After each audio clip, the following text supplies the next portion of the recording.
상상해 보십시오. 어제까지만 해도 멀쩡하던 남편이 싸늘한 주검으로 발견되었습니다.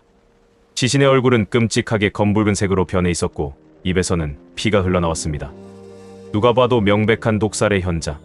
그 옆에는 공포에 질린 아내 박조이가 떨고 있었습니다. 1788년 황해도 평산의 작은 마을은 발칵 뒤집혔습니다. 마을 사람들의 수군거림은 곧 확신이 되었고 관아의 포졸들은 그녀를 포박했습니다. 내가 독을 먹이지 않고서야 어찌 시신이 이토록 처참하단 말이냐? 형틀에 묶인 채 피를 토하며 억울함을 호소해보지만 모든 증거는 그녀를 범인으로 가리키고 있었습니다.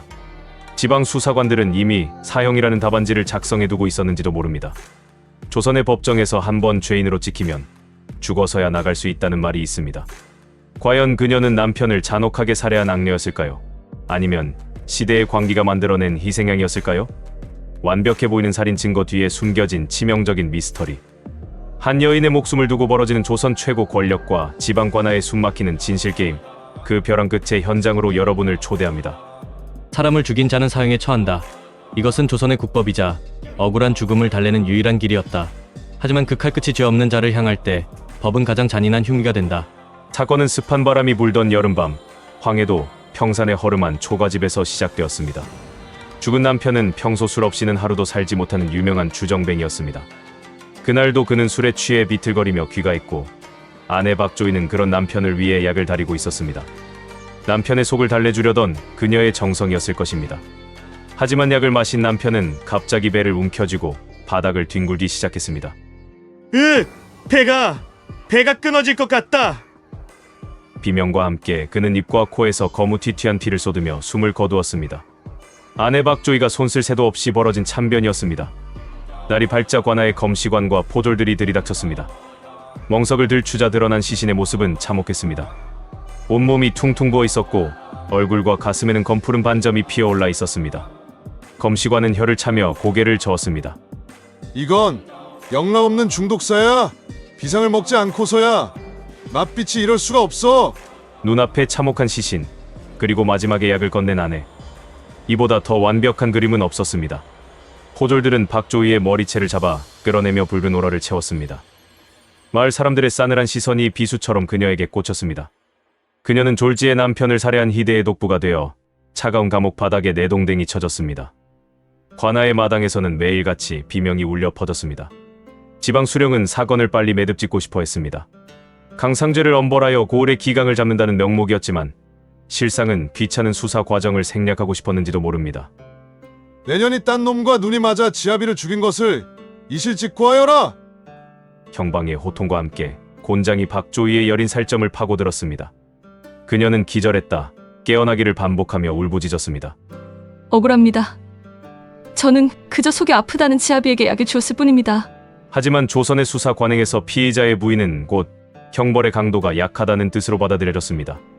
무릎을 지시기는 고문이 이어졌고 정신이 혼미해진 박조이는 결국 고통을 끝내기 위해 하지도 않은 짓을 시인하고 말았습니다.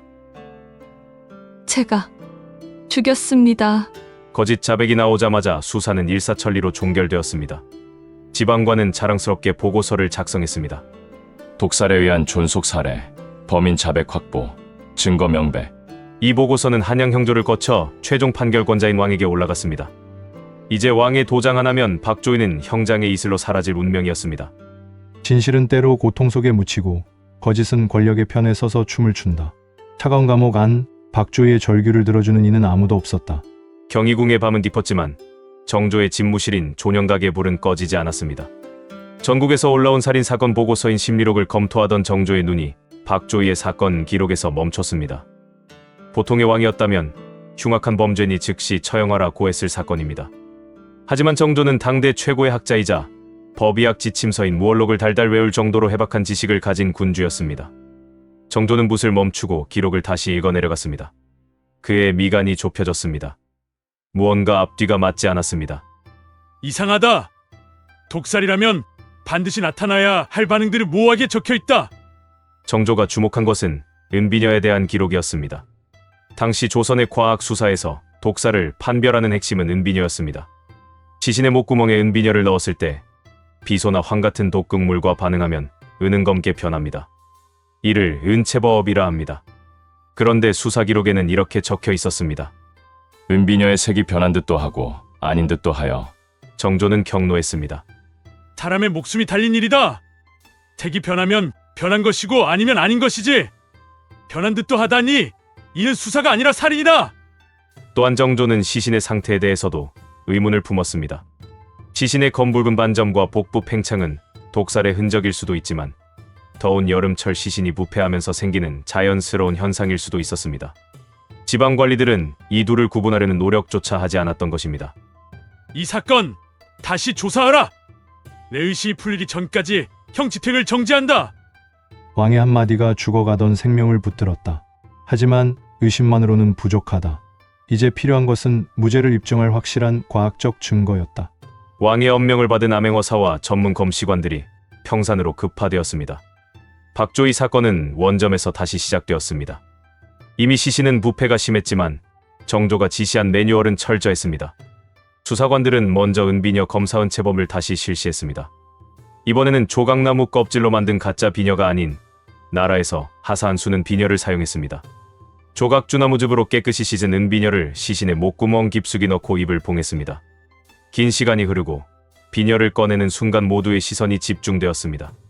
비녀는 눈부시게 하얀 은색 그대로였습니다. 독극물 반응은 없었습니다. 하지만 이것만으로는 부족했습니다. 수사관들은 정조가 강조한 반정법을 실시했습니다. 흰 쌀밥을 뭉쳐 시신의 입안에 넣어라. 죽은 자의 입안에 있던 밥을 꺼내 굶주린 닭에게 던져주었습니다. 만약 타에게 조금이라도 독이 남아있다면 닭은 그 자리에서 피를 토하고 죽어야 했습니다. 긴장된 정적 속에서 닭이 밥을 쪼아 먹었습니다. 1분, 10분, 1시간. 닭은 꼬꼬대거리며 마당을 활기차게 뛰어다녔습니다. 결정적인 증거였습니다. 독은 없었습니다. 그렇다면 남편은 왜 죽었을까요? 정조는 사건 기록을 바탕으로 새로운 가설을 제시했습니다. 죽은 자는 평소 과도한 음주로 위장이 극도로 약해져 있었다. 그 상태에서 차가운 성질의 약을 급하게 들이켰으니 술독과 약 기운이 충돌하여 급성 쇼크를 일으킨 것이다. 현대 의학으로 보자면 알코올 중독에 의한 합병증이나 심장마비였을 가능성이 큽니다. 시신의 검붉은 색은 독 때문이 아니라 죽은 후 피가 쏠리며 생긴 시반이었던 것입니다.